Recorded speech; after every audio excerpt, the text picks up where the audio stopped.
The decline in the number of Catholics in Latin America during Francis's papacy has been interpreted by many as a consequence of secularism or the scandals that have affected the Church. But a more critical reading reveals another silent and forceful phenomenon: the shift toward evangelical churches that promote a closed, exclusionary morality and offer their followers a sense of superiority. This is not always about liberation from dogma. Often, it's about its most aggressive recycling. Since arriving at the Vatican in 2013, Francis has been an uncomfortable figure for the most conservative sectors of Catholicism. His discourse on compassion, social justice, environmental care, and the inclusion of marginalized people such as migrants, divorcees, transgender, and non-binary individuals has been perceived as a betrayal by those who understand religion as a bastion of authority, hierarchy, and punishment. Instead of seeing social change as an opportunity for spiritual transformation, many interpret it as a threat to their identity. That's why they leave. Not because the Pope is lukewarm, but because he isn't harsh enough with those they consider deviant. Conservative evangelical churches understand this need for reaffirmation well. From their pulpits, it's not just faith that's preached, it's identity. There, traditional masculinity is defended, the definition of family is restricted, what is natural is invoked to justify exclusion, and everything that doesn't fit into that framework is condemned with divine authority. What they offer isn't just spiritual salvation. It's belonging and superiority. Far from teaching humility, many of these churches build a theology of contempt and a spirituality based on a common enemy. In that context, transgender and non-binary people become prime targets. Their mere existence challenges the order these churches want to impose, turning them into symbols of social decay, using them as examples of what must not be, mobilizes the faithful. It creates cohesion, and it allows for the construction of a narrative in which they, the righteous ones, are fighting against a misguided world. This is not about a difference of opinion. It's about constructing hatred using sacred language. This phenomenon doesn't stem solely from theological differences. Latin America is marked by deep cultural tensions. Feminism, the rights of trans and non-binary people, criticism of patriarchy, and the visibility of new ways of life provoke defensive reactions.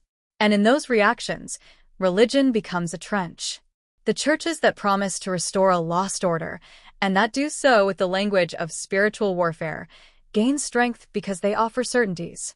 Faced with a complex world, they propose simple answers. Faced with doubt, they impose faith. Faced with the other, they offer rejection. And they don't act alone. There are political leaders who find in these churches a useful ally. They align with pastors, fund their temples, attend their services, and turn religious rhetoric into public policy. Churches don't grow in a vacuum. They grow because there's a strategy behind them. A strategy that needs to discipline bodies, control desires, and maintain hierarchies. It's not a spiritual awakening. It's a restoration of power. What's most concerning is the ideological direction of this shift. We are not witnessing moral evolution. On the contrary, instead of abandoning prejudice, it is being reinforced. Instead of opening up to others, they are being criminalized. And the logic of moral superiority isn't questioned. It's institutionalized. Today, many people are not looking to religion for ethical guidance. They're looking for a place from which to judge others without guilt. And if one church doesn't give them that power, they look for another that does. Francis, with all his contradictions, attempted a change of course. More pastoral, more compassionate, more attentive to human suffering. But that distanced him from those who see faith as power over others. Those people didn't leave because the Pope was too kind. They left because he wasn't ruthless, because he didn't shout condemnation, because he didn't authorize them to hate in the name of God. We must understand that religious discourse is never neutral. It can be a tool of liberation or of oppression.